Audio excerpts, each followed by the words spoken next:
welcome to this week's mighty MyMac podcast. Yes, the G-Men are back in studio after I was off doing a lot of fun stuff, but Guy will show me, instead of a private plane, yacht, Spanish destination, and a 10-course meal, Guy will have a rental car that will be driven to Long Island to see a comedian and go to a museum filled with dead things. So, pretty much the same thing. Hey, Guy. Hey. Oh, come on, StreamYard. Every time. It's like, just when I hit the magic button that's supposed to take either Gaz or me out of solo, do that. Don't go, hoo. And if you watch the video, you'll see what it does and why it drives me completely crazy.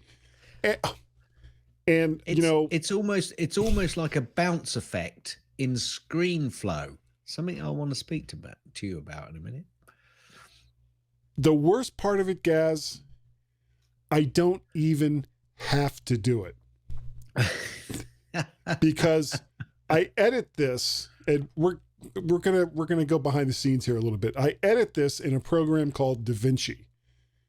In DaVinci, I know the exact area of the screen where Gaz is and the exact area of the screen where I am. So using keyframes, I can just go, here's Gaz, here's Guy. But no, every single week I have to hit the solo button and have it drive me crazy when it bounces me in and out. What can I say? Just what can I say? What can I say? Not a lot, really. So you've been on a really fantastic holiday on a nice long drive. So come on, give us all the info, because it's going to be so much more exciting than mine. It's next week. Oh, it's next week. It's next week. It's next week that you're driving to Long Island to see a comedian and then looking at a museum filled with dead things. Yeah, and I don't even want to go to the museum filled with dead.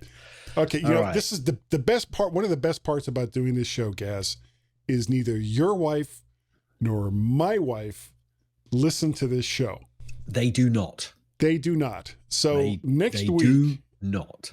And my wife is currently out of town. But before she left, she wanted to talk about this because she has a friend who lives near Asbury Park, New Jersey. And there's a museum in Philadelphia, which is just to the south for them and to the north for us. So it's like this natural meeting place, I suppose, that we can go to. And it's called the Mutter Museum. People in Philadelphia will know what the Mutter Museum is. And this is a museum that is literally filled with dead things. It has all of these weird these human oddities. Oh, it's almost like a Ripley's Believe It or Not, except it's real. Okay? We took our kids there. You're full of the joys of fun, aren't you? I know. We took our kids there when they were younger. And I think Peter was like 8 and Guy was 10. And we had heard about this museum, and we were going to Philadelphia. We were going to see the Liberty Bell and blah, blah, do all the Philadelphia stuff.